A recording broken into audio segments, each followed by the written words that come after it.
Welcome to this deep dive. Okay. And we're going to be looking at the concept of a good atmosphere in a Jewish home.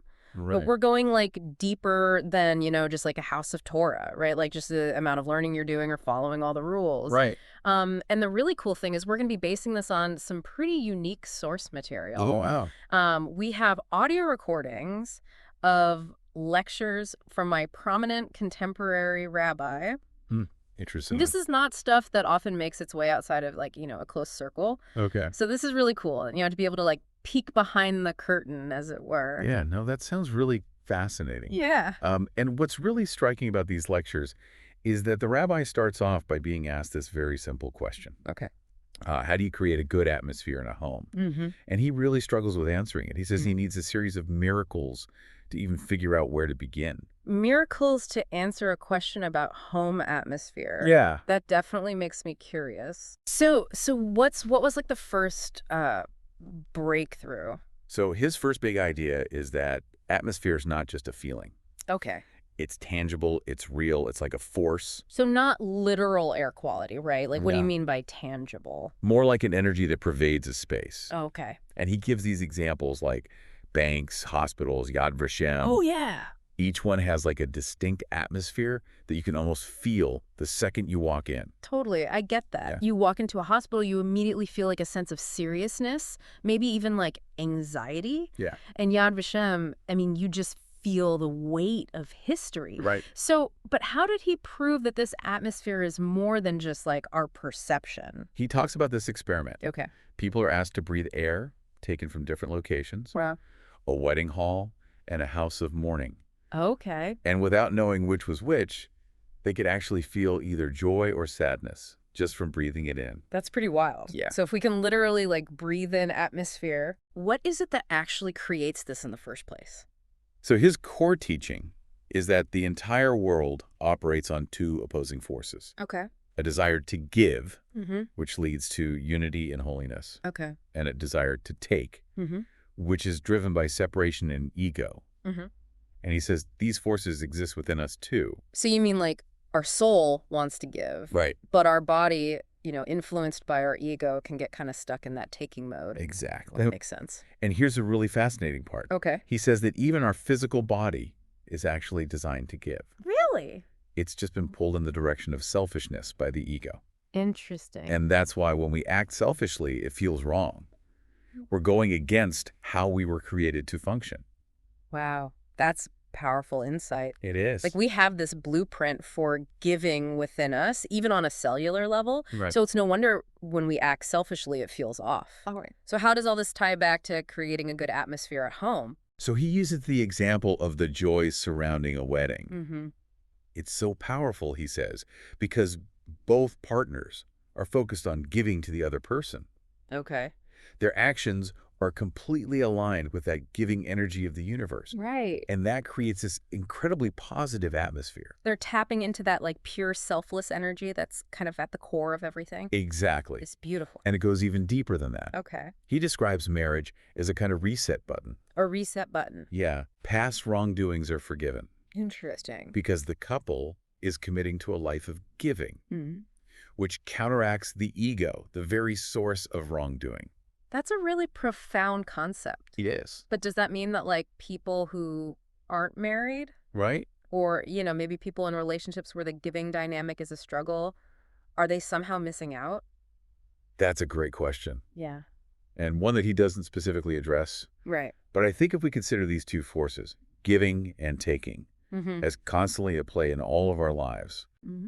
it seems that we all have the opportunity to choose which one we align with, Okay. regardless of our relationship status. So we're empowered to make conscious choices Yeah. about how we show up in the world Exactly. and the kind of energy we cultivate. Right. Like that. And this brings us to how these concepts play out in the physical space of the home. Okay. So building on those scientific examples about tangible energy, Mm-hmm. he suggests that even physical objects, Okay. like a chair, a table, the walls themselves, absorb the dominant energy of the home. Wait, so you're saying my furniture is like soaking up the vibes in my house? Exactly. That's kind of a mind bender. It is. Yeah. And he even tells a story about Rav Meir Shapiro, Okay. a renowned rabbi, who insisted that charity be given within the home. Really? because he believed it was important for the walls themselves to witness the good deed Wow. and for that energy to influence future generations. So it's more than just like keeping our house clean and tidy. Right. Our homes are like reflecting our inner state. It's in turn impacting everyone who enters. Yeah. That feels like a lot of responsibility. It is a lot of responsibility. Yeah. But it's also a tremendous opportunity. Okay. And to illustrate this point, the rabbi includes some incredible stories and examples in his lectures. Okay, like what kind of stories? So for instance, Yeah. there's this fascinating one about the Hazon Ish, Okay. a brilliant Torah scholar Mm-hmm. who was so sensitive to energy that he could sense the residual energy of an electrocution Oh, wow. just by walking by the spot where it happened. That's both incredible and kind of creepy. It is. Like, should we be worried about the lingering energy from our last argument or something? Maybe we should think twice before raising our voices. Right. But on a serious note, Yeah. the rabbi's point is that these energies are very real Mm-hmm. and they have a tangible effect. Okay. He even shares an anecdote about himself. Oh, I need to hear this. So he describes how he once felt contaminated by negative energy just from handling a non-kosher book. A non-kosher book? Yeah. What? He needed 40 days to fully recover. 40 days. Yeah, That's intense. it is intense. So what does that tell us about the power of these influences? It highlights just how real and potent Right. these energetic exchanges can be. Okay. And it leads us to one of his most practical and empowering teachings. Okay. It all comes down to the power of speech and intention, Mm-hmm. especially within the home. So he's talking about, like, being mindful of the words we use. Yeah. Speaking blessings out loud. Right. Choosing kind words. Yeah. Avoiding negativity. Exactly. Like, Exactly. The rabbi emphasizes that our words actually have the power to shape the very energy of the spaces we inhabit. interesting. And to really drive this point home, he shares this incredibly moving story about a Holocaust survivor. Oh, wow. I'm eager to hear this one. This woman actually attributes her survival Mm. and her ability to thrive later in life to the loving and supportive atmosphere that she absorbed during the first 9 years of her life. That's incredible. To Yeah. carry that positive energy with her. Right. Through such horrific experiences, it makes you wonder if that early environment, that sense of love and security, played a role in helping her persevere Absolutely. through unimaginable darkness. Yeah. It speaks volumes about the lasting impact of a positive home environment. Oh, yeah. Especially in those formative years. Yeah. And it really underscores the rabbi's message. What we say and think truly matters. Mm-hmm. It affects the atmosphere around us, and it has this ripple effect on those we love. It's inspiring, but it's also a bit daunting. Same. Creating that kind of consistently positive energy, especially when life gets chaotic, Yeah, seems like a real challenge. it is a challenge. So did the rabbi offer any practical guidance for how to do that? He did, Okay. and he approached it from this rather unexpected angle Okay. through a story about his experience with Kirlian photography. Kirlian photography, now for those who aren't familiar. Right. That's that technique that supposedly captures the electromagnetic energy emitted by living things. Exactly. So kind of like an aura. Right, like an aura. It's been a subject of debate in scientific circles, but I'm curious to hear the rabbi's take on this. Yeah, so his findings were quite surprising and you could say a bit humorous. Okay.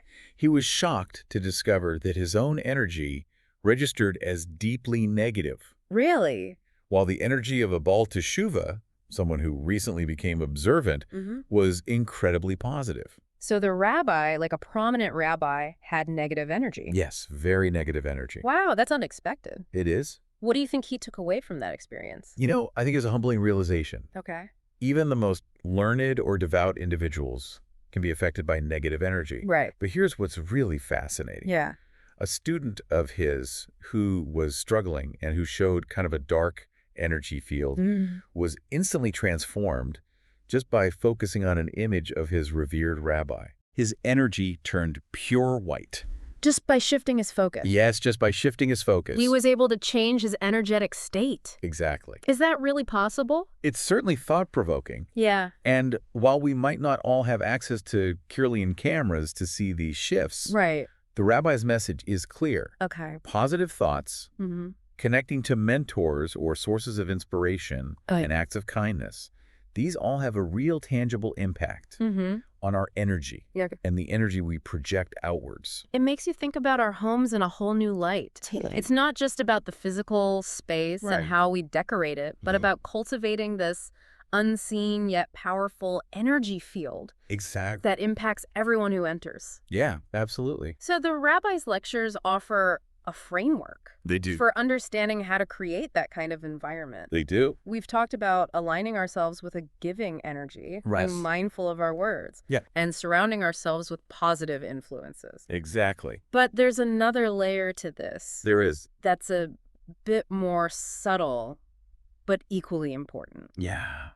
I'm intrigued. Tell me more. It has to do with the energy that we absorb from the outside world. Okay. We don't exist in a vacuum after all. That's a good point. Right. So we're not only generating energy within our homes, Right. we're also bringing in energy from the outside world. Exactly.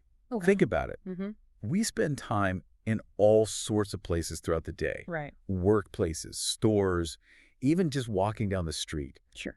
Each of these locations has its own energy, Okay. influenced by the people who are there, the events that take place, the emotions that are expressed. So you're saying we're like sponges, Yeah. soaking up all these different energies throughout the day without even realizing. Without even realizing it. And then we bring all that back into our homes. Exactly. Wow. And while the rabbi doesn't explicitly address this in his lectures, it's kind of a natural extension of his teachings. I see. If inanimate objects can absorb and transmit energy, Right. imagine the impact of our interactions with other people. Oh, that's a sobering thought. It is. It makes you realize that we need to be more mindful of where we go and who we spend time with. Absolutely. It's like we're constantly engaged in this unseen energetic exchange, GR. whether we're aware of it or not. Yeah. It's a little scary, It can be a little scary, but also fascinating. but also fascinating. So this raises some important questions. It does. Like, what kind of energy are we unintentionally picking up in our daily lives? Right. Are we unknowingly bringing negativity back into our homes? Exactly. And maybe most importantly, Yeah. what can we do to protect ourselves and our families from those harmful influences? Those are all great questions. This is such a rich and multi-layered topic. It is. I feel like we've only just scratched the surface. We've just begun to explore it. There's so much to ponder. There is. Yeah, it feels like we've been given this whole new lens to view the world through. It is. You know, one that sees beyond the surface and recognizes the power of these invisible but ever-present energies. Absolutely. Yeah. As we conclude this deep dive, Mm. I really encourage you, the listener, to consider these insights. Yeah.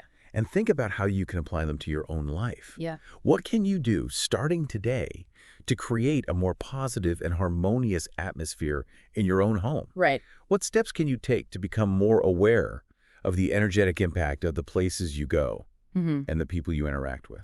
It's really about understanding how interconnected we all are. Yeah. Not just through our actions, but through this constant, subtle exchange of energy. It is a beautiful and humbling realization, It is. and it really empowers us to make choices Mm-hmm. that contribute to a more harmonious world, Right. both for ourselves and for future generations. So as we wrap up, Yeah. let's take a moment to just consider the kind of energy we want to bring into the world. You know, let's choose our words and actions with greater intention Right. and create spaces that radiate love, kindness, and a sense of deep connection. May our homes become beacons of light, Yes. sharing positive energy with all who enter. Mm-hmm. And may we all move through life Yeah. with a Mhm. heightened awareness of these invisible forces that shape our experiences. This has been an incredible deep dive. It has been. Thank you all for joining us. Thank you. As we explored these profound teachings about the power of atmosphere and intention. Yes. Until next time, may your homes be filled with blessings, and may your lives be overflowing with joy.